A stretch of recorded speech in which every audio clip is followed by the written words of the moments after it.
Oh, oh goodness. I just put out a video about being at the 6-month mark of retirement and yet still not having time to do everything we want to do out here on Piney Grove.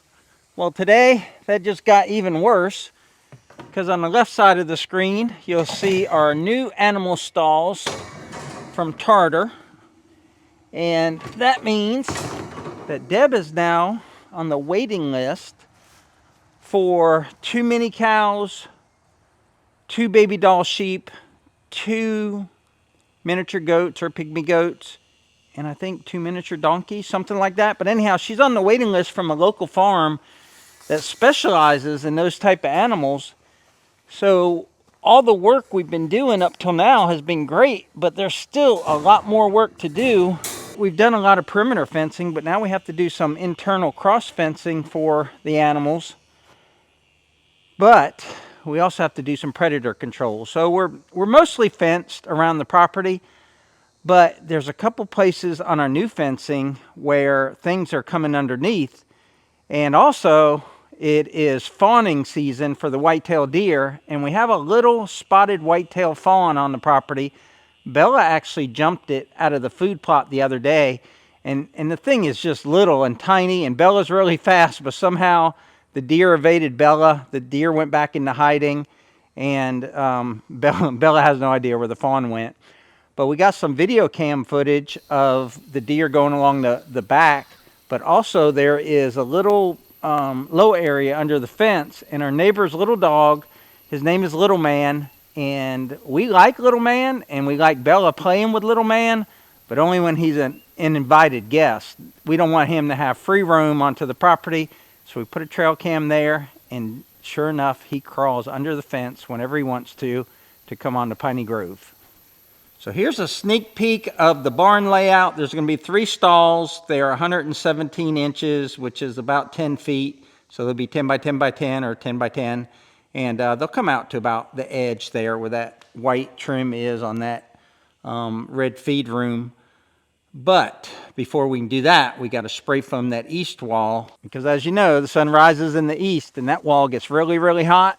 And we want to keep the temperature as low as possible inside this barn. Back here is the rear fence line, and we actually got some, oh goodness. Well, that didn't ride too well. I lost a piece of my panel here. A lot of people saw us put this on the side of the barn and asked us where we got it. We just got it from our local farm supply store. But it's a 2-inch by 4-inch, and I think they call these horse panels instead of cattle panels, because you got to use tighter tolerances so the horses don't get their hooves caught in that. I'm not a horseman, so that's just what I've been told. So this is the scene of the crime where Little Man likes to come underneath the fence. I've got plenty of that, so I want to hand dig that out and push that in. But he knows about this one, and then the bigger one is down here. This land has a little bit of character to it. There's, I guess, ditches run here, and maybe they're water bars or something, so as water comes down the hill, it'll flow that way because there's a pond way back in the woods. But when we went down and did this fence line, we tried to make it as smooth as possible, and it's just really hard to get wire to follow like a ditch. We didn't think it'd be a big issue. Just kind of thought naively that wild animals would leave it alone. I tried to leave enough fence posts here to run barbed wire, but the whitetails come from over there. That's wooded and nobody lives over there. So trying not to have whitetails get caught in our fence, white-tailed deer. So we did 5-foot fencing. But I know bobcats can go over this. I've heard armadillos can climb up this and they get to the top and just fall over. Raccoons, of course, can climb it, but I don't know if coyotes can. So if I can stop things from going underneath, I can stop Little Man from coming on the property, and I can hopefully stop any coyotes from coming on the property. But who knows? Maybe coyotes can jump over. I don't know. They're pretty crafty. If I can go post to post here, that would be awesome. And I don't have to dig it down too far, because the way I cut this wire, I can actually pound those into the ground. So if I go down 4 or 5 inches and cut that to fit in between these posts, it should work out great. Not bad digging until I hit some roots. And I haven't hit any yet. Oh, there's a root. That wasn't too bad a dig. I hit a couple of roots there and I just chopped them with this tile remover. It's for ceramic tile. We used it for a tiling project years ago, and I just bought the tool at Home Depot and I've kept it, and it's come in handy a lot for this type of work. I just cut this to size, and I got a hammer. I'm going to just pound that bottom part in and then backfill it. I'm going to get this one knocked out pretty quick. I don't know about the other one. Square it off. Get it in between these posts. I'm sure I can use that for something. What do you think, guys? I think it's going to work out good. Push it up against the fence. Get a few hammer taps. I want it to go as deep down in there as it'll go. So I'd like to get it in the ground farther than that.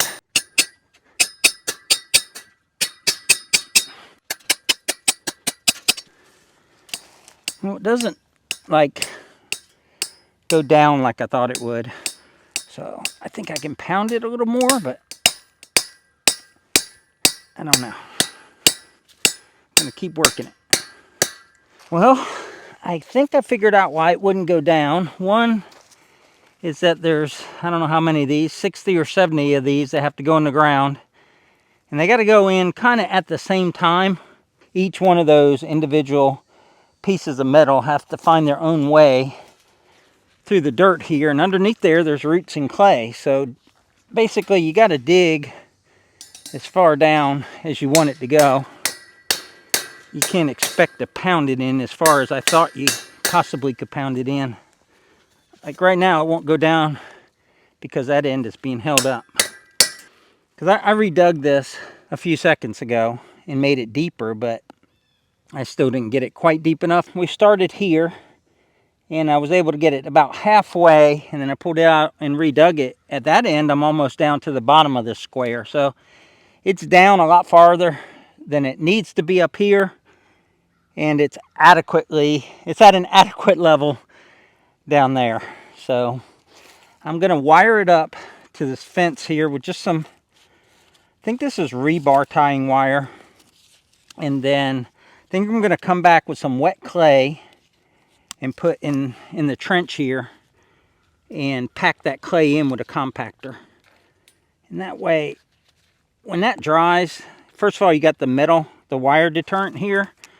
But then you also have, it's really hard to dig through clay. I don't care if you're an animal or a human with a shovel. So I'll put some of that in there, compact it in, put a little water on it so I can get it nice and tight. And then I think we'll have a good solution here. Twisted this wire. Now I'm going to take pliers and just kind of put that pigtail where it won't catch on anybody's clothing or anybody's leg or an animal. Just try to keep it safe for everyone. But all I'm doing is taking a length of wire, going around. I can't line a post up with a vertical on the wire, so I just go where I can. Loop it around there and start my twist. And then grab my twist with the linesman pliers here and twist it up tight. Give me enough for a pigtail. We'll cut that off. And then bend that over. That's not going anywhere right there. I mean, that's solidly attached to this fence wire. So I dug out this other one here, and I actually disconnected the wire from the post so I can get the panel in between the wire and the post. But I think it needs a little bit more digging. I just realized I might have the perfect tool for this. I bought this to mix compost with, but I was thinking that might help loosen up the clay in the bottom of this trench. Oh yeah. Oh my goodness. That is so much easier than what I've been doing. I got to show you this. I remember people were saying they were putting in post with this. Actually, I've got a little bit bigger one than this. This is a 2-inch, but I mean, it just goes right into that clay. That one actually found a soft spot.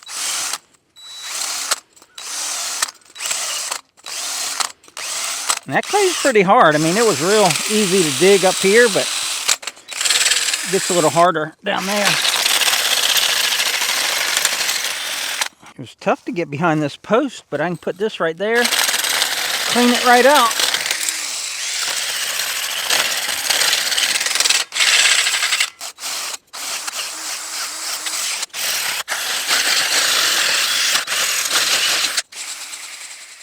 Same thing over here. It was getting hard to dig out because the trench is so narrow.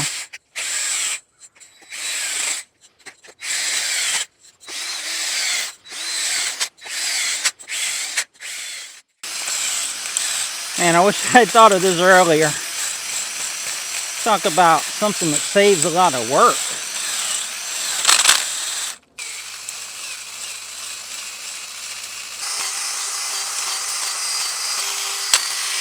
I can drag it along the edge, and if I feel a high spot, I can work on that high spot because it's just loose dirt down there from all the drilling. And I think I should be able to pound that fence right through some of this soft dirt. Whereas before, I would dig it out and I would just leave the hard dirt at the bottom. And I couldn't push the ends of the wire through it. I think I'll be able to push them through all this loosened up dirt. All right, this isn't going post to post. It's just going in the trench that I dug here. And it's going to go on the other side of these posts. So I'm just cutting it for length now. So this one came out better than the other one. And part of it is because I dug the trench deeper, but also because I took that little auger and made that dirt soft down there, and I was able to pound it down, and it almost perfectly matches this horizontal line of the wire. So it not only went down where I wanted it to, but it also looks good as well.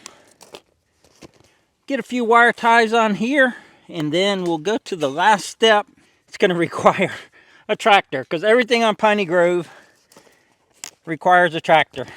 And I'm just really pleased with how it came out. You just never know when you're going to fix something. And I don't like to do like quick fixes. I like to do permanent fixes. I mean, I should have done this in the first place when we put the fence up here, but I didn't think we'd have a problem with things trying to go under it.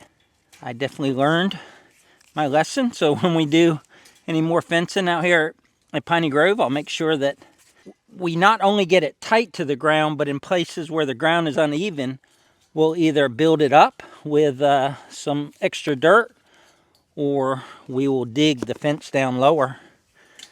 But I'll put about 6 or 8 of these in here to hold this in place, and then we'll go get the tractor.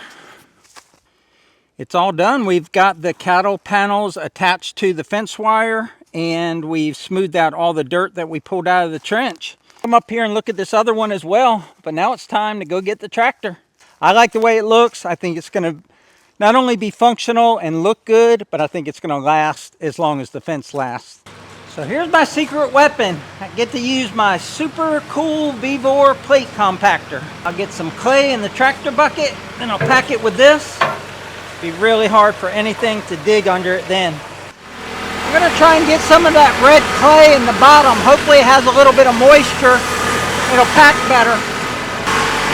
That's all kind of sand right there. I think the next scoop will be better.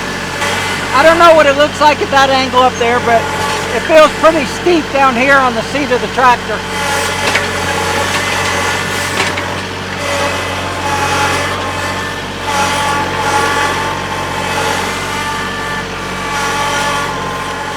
Shout out to my ballast weight here from Good Works Tractor. I happen to have this on the tractor. I didn't put it on here for this job, but this 420 pounds I have back here, plus the weight of the quick hitch, made all the difference in the world with me being able to get out of that hole, because I've done that before without ballast and I've actually got stuck down there. This gives me great satisfaction to be able to get the resources for this project right here at Piney Grove. Just something about that. I don't know if it hits other people the same way, but to be able to just go down to my sand pit or my fill dirt pit and be able to just scoop out some good quality red clay here for this job. Do you think what I'm doing here is overkill? Like, would you have done it differently? Would you have attacked it differently? Would you have bothered to, you know, get some red clay instead of the kind of sandy soil that was here, and backfill it? You know, what would you have done differently? Because I like to hear that. I'm always interested in the way other people would have attacked the problem. Man, I didn't think it would take that much fill, but I've put in at least a third of the bucket there. I might have to get more because that other one is much bigger than this one.